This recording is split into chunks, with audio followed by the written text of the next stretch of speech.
القرآن على جبل لرأيته خاشعا متصدعا من خشية الله وتلك الأمثال نضربها للناس لعلهم يتفكرون.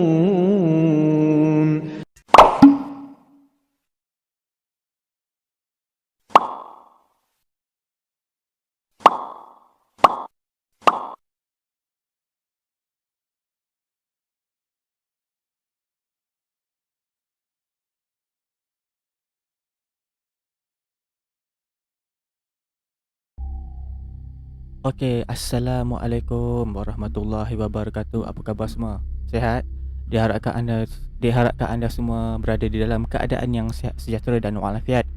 Dan saya nak ambil kesempatan ini untuk mendoakanlah kepada anda semua, semoga anda berada di dalam keadaan yang baik-baik saja. Semoga anda sentiasa berada di dalam lindungan dan rahmat daripada Allah, dan semoga Allah memberkati hidup kita sepanjang kita hidup. Ya Allah, ya Tuhanku, ampunilah dosa-dosa aku dan juga dosa seluruh kaum muslimin dan muslimat. Amin ya rabbal alamin. Selamat datang ke channel Mystic Horror, di mana channel Mystic Horror ini adalah salah sebuah channel YouTube yang bergenre horror, di mana kisah-kisah seram akan dibacakan dan ditambah dengan sound effect dan juga background music. Jadi pada video kali ini saya ada permintaan, bukan saya ada permintaan, ada request daripada salah seorang subscriber saya, nama dia Usaha Petani. Terima kasih kerana sudi mengetengahkan tajuk-tajuk yang orang kata apa, tajuk-tajuk yang best lah untuk saya bentangkan kepada anda semua. Jadi tajuk ni saya rasa anda semua tahu kan, dia urban legend lah, kisah tentang rumah sewa RM50. Saya kalau tak silap lah, dia pernah jadi telemovie kot dekat Astoria kan. Pernah tengok? Saya pernah tengok dulu tapi tak ingat lah bila. Kan dia kisah tentang ada sekumpulan pelajar yang sewa rumah. Dia cari rumah sewa, tiba-tiba dia jumpa ada satu rumah ni murah. Bayaran sebulan RM50. Apa lagi bedal lah kan. Tapi sayang, kalau rumah murah macam tu yang luar biasa ni lain macam kan. Last dia orang kena ganggu. Tapi itu bukanlah poin yang kita nak baca. Tapi pada malam ni saya nak membawakan dua kisah seram yang berkaitan dengan rumah sewa RM50 ini. Jadi adakah anda dah bersedia? Let's go. Baik, ini adalah kisah yang pertama. Saya ambil daripada b.cari.com.ny. Rumah seram Shah Alam.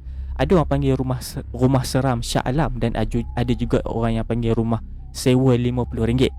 Tapi tak pastilah, sebab ada jugalah yang kata menurut kajian saya dekat Google ni, menurut kajian saya dekat Google ni, ada juga yang kata rumah sewa RM50 ni kejadian sebenarnya dekat Johor. Tapi tak tahulah, wallahu a'lam yang mana satu betul. Tapi pada malam ini kita nak fokus dengan cerita seram dia saja, bukan nak tahu dia punya asal usul, just nak enjoy. Okay, jom. Baik, ini adalah kisah pertama berkaitan dengan rumah sewa RM50. Dulu saya study dekat UiTM Shah Alam. Sebab tak dapat hostel, jadi saya kenalah sewa rumah. Rumah ni sangat besar. Taklah cantik macam rumah lain, sebab design dia lama. Rumah ni ada 6 bilik. Saya duduk dekat bilik bawah. Ada 4 orang sebilik. Bilik macam orang gaji, tapi sewa 400.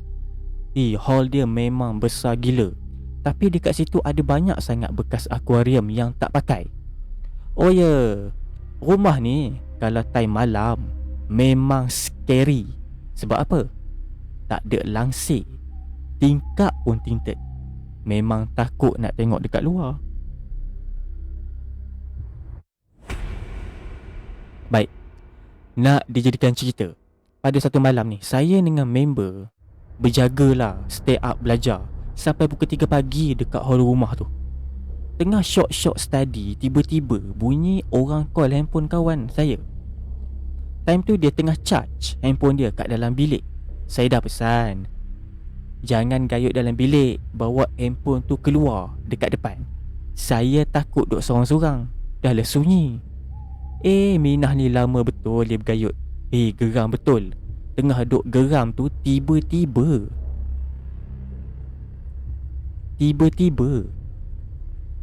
ada benda baling dekat belakang. Saya pula, alamak, apa pula ni? Jadi saya pun buat-buat beranilah. Saya jengok dekat belakang, jengok kiri, kanan, atas, bawah, tengok tak ada apa-apa pun yang jatuh. Jadi saya pun apa lagi, berdesuk masuk bilik dan terus bagi tahu dekat member saya. Memang panik gila. Dahlah kami berdua. Rumah tu pula besar dan sunyi. Jadi terus takut nak ambil barang dekat luar. Jadi terpaksalah ajak kakak bilik sebelah, temankan sekali ambil. Okey, setelah apa yang berlaku kepada saya, barulah esoknya kawan saya ni pun buka lah rahsia. Rupanya dah banyak kejadian aneh dekat rumah tu. Tapi masing-masing tak nak ceritalah. Kawan saya cakap, sebenarnya sebelum ni masa dia bergayut dekat hall tu, dia nampak saya lalu dekat belakang. Dia nampak melalui peti kaca akuarium tu. Tapi dia pelik, kenapa saya tak sampai-sampai daripada tadi. Wajah entiti tu sebiji macam saya. Rambut panjang, pakai t-shirt, pakai seluar track dan lain-lain bela-bela lah. Bila dia pusing belakang, dia tengok tak ada siapa. Jadi dia terkejut dan terus melompat masuk bilik. Ada kisah lain, ada seorang akak ni, dia tumpang tidur bilik saya. Dia cerita, dia dikejutkan oleh seorang lelaki yang bersuara garau suruh dia bangun. Padahal dalam rumah tu semuanya perempuan, mana ada lelaki. Nampaknya bukan kata dekat hall je berhantu, dalam bilik pun ada. Nasib baiklah selama hidup dalam bilik tu kami tak pernah kena. Okey, yang ni jangan kata rumah, tapi berlaku dekat luar rumah. Yang ni lagi seram. Berlaku kepada dua orang roommate saya. Dia orang berdua ni, dia suka lepak depan rumah sambil tunggu kawan-kawan ambil diorang makan. Diorang nak dinner lah. Tengah duk tunggu lama-lama tu, tiba-tiba kawan saya yang seorang ni cakap dia ada nampak benda putih daripada jauh. Masa tu dia tak tahulah apa dia nampak. Tapi apa yang dia cerita, walaupun samar-samar, tapi dia masih boleh nampak. Kepala diikat. Time tu dia terfikir budak chef kot kan, dia orang pakai macam tu kan, macam pakai tudung masuk dalam baju seragam. Tapi bila tengok dia tak bergerak-gerak dari tadi, dekat situlah dia rasa pelik. Jadi dia cakap dalam hati, ni orang ke apa ni?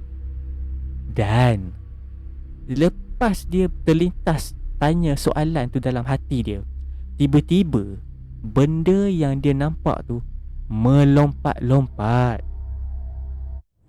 Memang sah lah bukan orang. Jawapannya pocong. Jadi dalam takut-takut tu dia tanya juga kawan yang seorang ni, kau nampak tak apa aku nampak? Tak, apa dia? Benda putih. Tak ada pun.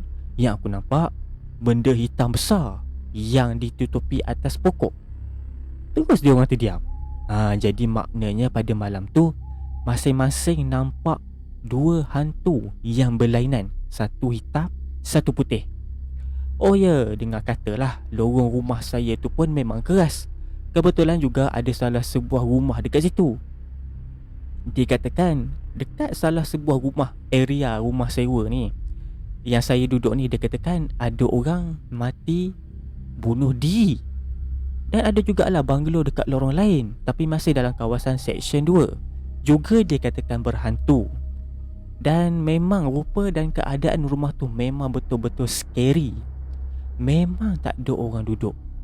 Selalu saya duk usah je rumah tu kalau duk lalu naik kereta. Walaupun siang, lalu je. Walaupun lalu saja depan rumah tersebut, dah rasa seram.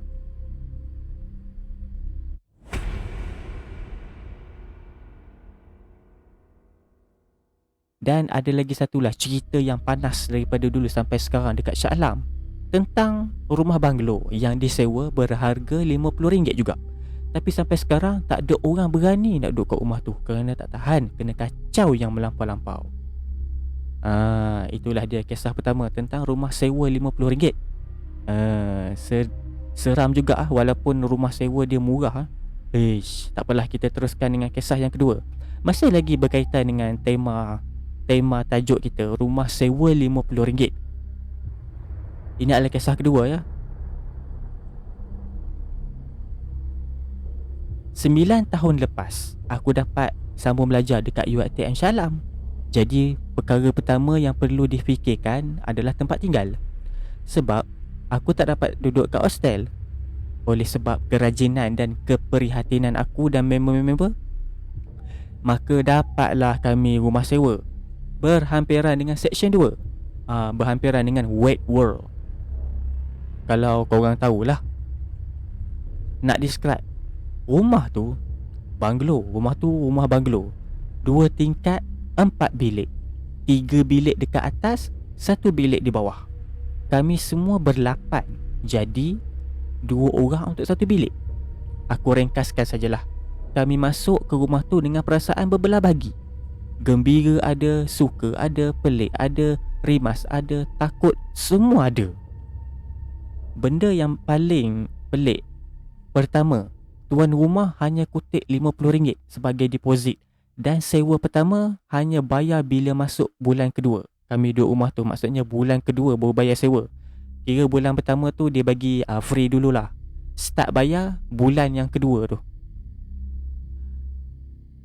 Kedua, tuan rumah tak bagi kami bawa barang banyak-banyak sebab nanti penat nak angkat balik. Ketiga, pokok ara tepi rumah tu besar, sampaikan dahan dia boleh masuk tingkap bilik atas. Malam pertama duduk rumah tu kami tak tidur sebab sibuk duk unggah dan kemas barang serta layanlah cerita-cerita Korea. Cerita seram dia berlaku pada hari kedua. Tak payah nak tunggu malam, siang-siang pun dah kena ganggu. Azmi, salah seorang member ni, Azmi nama dia, orang pertama yang kena. Time tu baru pukul 10.30 pagi. Azmi ni dia bangun pagi nak buang air besar. Jadi dia pergilah bilik air dekat bawah tu, tapi ada orang kat dalam. Nampak pintu bertutup. Bilik air atas rosak. Jadi tuan rumah kata nanti dia akan betulkan. Si Azmi ni tunggu, tak keluar-keluar orang datang dah tu. Jadi Azmi ni mekik lah suruh cepat sikit keluar sebab dia dah tak tahan. Akibat jeritan si Azmi ni, habis satu rumah bangun pergi tengok apa yang berlaku. Yang peliknya, kami berlapan semua ada, tak ada seorang pun yang pergi tandas. Jadi siapa yang si Azmi marah tu?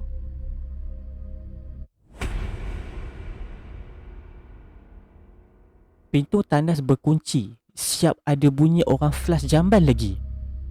Dalam ramai-ramai ni, Lan seorang je yang berani sikit. Mungkin sebab dia ni keturunan Bugis lah.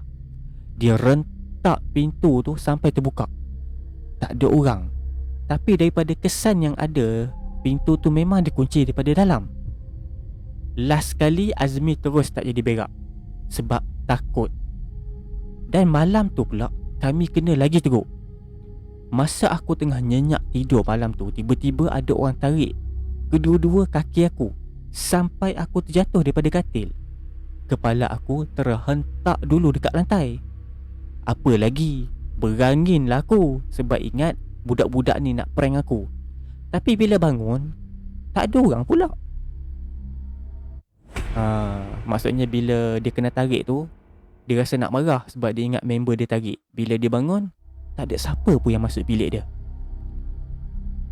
Yang ada cuma Lan yang tengah membuta dekat katil atas. Tapi aku tak rasa pula Lan yang buat sebab dia tidur mati. Bila aku keluar bilik, aku dengar budak-budak tengah gelak-gelak. Rupanya dia orang tengah layan DVD dekat hall bawah. Aku pun masuk balik bilik sebab tengah bengong. Tapi baru aku perasan, masa aku tengah jengah ke bawah tadi, aku perasan Lan ada. Maksud dia Lan ada join budak-budak tengah tengok DVD dekat bawah. Tadi aku nampak dia tengah tidur dalam bilik. Sudah. Dengan perasaan berani-berani takut, aku jenguk atas katil. Atas katil Lan ni, bila aku jenguk, ada bonjol bawah selimut. Kiranya macam ada orang. Aku tarik kain selimut tu, cuba teka. di bawah selimut tu, atas katilan ni, bila aku selak, ada batu nisan yang dah retak secara automatik. Bilik aku terus dikelilingi bau hapak dan hanyir yang menusuk. Masa ni jangan tanya apa yang aku buat. Sebab kalau benda ni jadi dekat korang pun, takkan nak tunggu lagi kot.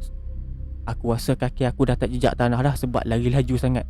Aku lari keluar bilik tu dan pergi dekat hall sebab nak cerita dekat member. Tapi yang macam hare tak ada seorang pun ada dekat hall. Nak tahu mana dia orang pergi? Kesemuanya dah duduk dekat luar rumah. Rupanya awal-awal lagi dia orang dah kena kacau. Yang paling laknatnya, tak ada seorang pun kejutkan aku. Memang tut betul dia orang ni. Lepas dia orang relaxkan aku, tenangkan aku, kami pun menyembang. Kami pun berbincang nak buat apa sebab sekarang dah pukul 3 pagi. Nak minta tolong Tok Imam, rumah Tok Imam pun kami tak tahu. Nak minta tolong jiran kiri kanan, rumah kami ni Cina. Akhirnya Saleh ni ajak lepak restoran Hakim sampai pagi. Bunyi macam senang, tapi masing-masing semua tak pakai baju dan pakai boxer dengan kain pelekat je. Nak tak nak terpaksalah kami masuk rumah tu balik sebab nak ambil seluar, dompet dan kunci motor. Oleh sebab bilik Bob dan Naim je yang ada kat bawah, jadi kami ambil keputusan nak pinjam baju dengan seluar diorang. Masing-masing takut dah nak naik tingkat atas. Dompet pun aku tinggal. Masing-masing berpakat guna duit Naim dululah. Nasib baik kunci motor kami sangkut dekat dinding. Masa nak keluar daripada rumah tu, Wak perasan ada budak perempuan dekat pintu dapur tengah senyum sambil lambai tangan dekat dia.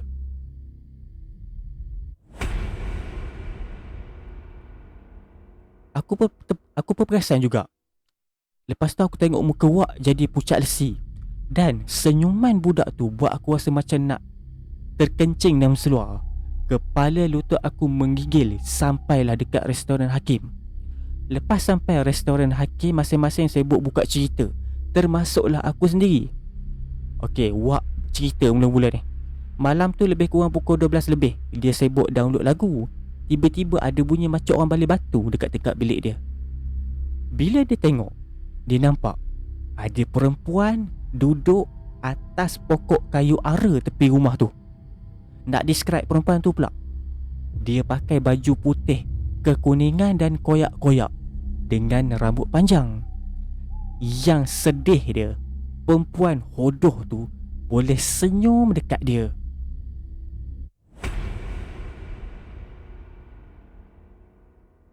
Wak ni apa lagi?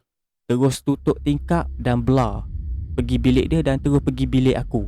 Kononnya lah, malangnya lagi seekor hantu pula duduk dekat depan pintu bilik dia. Yang ni hantu budak. Jadi dia ambil keputusan terjun tingkap bilik dia ke bawah. Akibat dia kaki dia terkehel. Nasib baik tak patah. Si Azmin dia pula cerita dia nampak ada budak perempuan lambai tangan dekat dia. Yang ni aku pun kena juga, okey.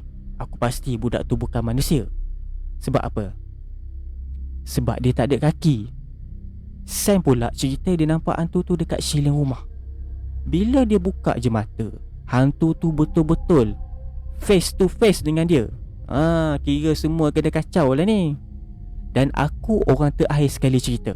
Aku cakap lah, kedua-dua kaki aku kena tarik masa tidur sampai kepala aku jatuh dekat lantai. Lepas tu aku cakap lah yang aku nampak dia orang tengah layan DVD dekat hall. Tapi Azmi tiba-tiba menyampuk. Bila masa pula kita orang tengok DVD? Rupa-rupanya tak ada seorang pun yang tengok DVD pagi tersebut. Jadi siapa yang aku nampak? Memang haru betul. Kaki aku yang dari tadi menggigil makin bertambah kuat gigi dia. Tengah sibuk berborak, aku terbau sesuatu yang tak enak. Kawan-kawan aku yang lain terhidur juga. Rupanya Azmi ni tadi dah terkencing dalam seluar sebab takut sangat. Nasib baik malam tu tak ramai orang sangat dekat restoran Hakim tu. Malu betul. Aku pula ternampak Sam pakai selipar lain sebelah lain. Daripada sibuk-sibuk kes cerita seram, jadi cerita kelakar pula. Tengah ketawa, baru kami perasan Saleh dengan Naim tak ada dengan kami. Yang ada cuma kami berenam. Aku, Azmi, Sam, Banjar dan Wak, Bob dengan Lan. Dalam ramai-ramai tu cuma Bob seorang je yang buat handphone. Jadi kami cuba call Naim, tapi tak ada orang angkat. Call Saleh pula, sama tak ada orang angkat. Kemudian Lan ambil handphone Bob. Dia baca apa entah agaknya, lepas tu dengar suara perempuan mengilai. Dia punya mengilai tu gila-gila sampai meremang bulu rumah aku. Kami berenam terus terdiam. Akhirnya kami sepakat nak tunggu sampai pagi lah berbalik rumah tu, nak cari Naim dengan Saleh. Lepas dengar suara perempuan mengilai dalam handphone tu, tak ada seorang yang berani buka mulut. Sampai subuh pukul 7.30 pagi baru kami balik daripada restoran Hakim tu. Hati masih lagi berdebar-debar. Yang lain-lain aku tahulah. Tak tahulah. Sampai dekat depan rumah, aku tengok pintu rumah dengan pagar terbuka seluas-luasnya. Ni kalau pencuri masuk ni memang kaya lah. Sebab laptop, wallet dengan handphone kami tinggal macam tu je. Bulu tengkuk masih lagi meremang. Tak ada seorang pun berani masuk rumah tu dulu. Aku ingat adalah 20-30 minit kami tercongok-congok dekat depan rumah sebab tak berani masuk. Entah macam mana agaknya handphone buat berbunyi. Hati aku dah tak sedap. Janganlah hantu tu yang telefon masuk rumah. Lan angkat. Sebenarnya dalam ramai-ramai, Lan lah yang paling berani. Tapi kadang-kadang dia penakut jugalah. Pihak hospital telefon, katanya Naim ada dekat ward emergency hospital Kelang. Accident katanya. Pihak hospital kata ada miss call daripada nombor handphone Bob. Sebab tu dia call nombor Bob. Jadi barulah faham. Yang pelik dia, Naim accident. Masing-masing serba salah jadi dia. Bengong pun dia juga. Tak tahulah sama ada nak melawat Naim dekat hospital Kelang atau cari si Saleh yang hilang ni. Akhirnya kami call juga ke rumah nak tengok apa yang patut. Aku dengan Sam pergi ke hospital Kelang tengok keadaan Naim. Kalau memang keadaan dia tenat sangat, aku akan cerita yang lain suruh datang. Yang lain aku suruh cari Saleh keliling rumah. Takut-takut dia kena sorok. Kami masing-masing hanya bertawakal. Masa dalam perjalanan ke hospital Kelang, aku pun tak tahu Sam pecut sampai berapa, tapi hati aku masih lagi kuat bahawa perkara ni belum settle lagi.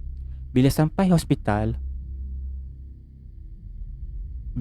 dekat hospital, aku terus cari Naim. Sebab sungguh hati aku tengok keadaan Naim yang parah. Kaki dia teruk, doktor kata kena lenyek dengan kereta atau sesuatu, kes langgar lari. Naluri aku kuat mengatakan bahawa umur Naim ni tak panjang sebab darah keluar membuak-buak. Sam tak sanggup tengok air mata dia berjuai-juai keluar. Doktor pun cakap Naim ni dah nyawa-nyawa ikan, tak dapat nak tolong banyak. Aku duduk tepi Naim. Dia boleh bercakap lagi tapi sangkut-sangkut. Dia minta maaf sebab menyusahkan kami. Berulang-ulang dia minta maaf. Tapi aku masih lagi tak dapat nak tangkap apa yang dia nak cakap. Akhirnya Naim meninggal dunia. Aku gagalkan hatilah call kawan-kawan yang lain bagi tahu tentang kematian Naim. Aku tengok Sam terduduk tepi balkoni dengan mata merah sebab nangis banyak sangat. Tak lama lepas tu keluarga Naim datang. Aku dah tak sanggup dah nak tunggu lagi dan ajak Sam balik Shah Alam. Sampai dekat rumah, aku tengok ramai gila orang tengah cari Saleh tapi tak jumpa-jumpa. Habis dah satu rumah kena geledah. Akhirnya adalah orang tua dekat situ minta tolong dengan seorang ustaz. Aku tak ingat apa nama ustaz tu.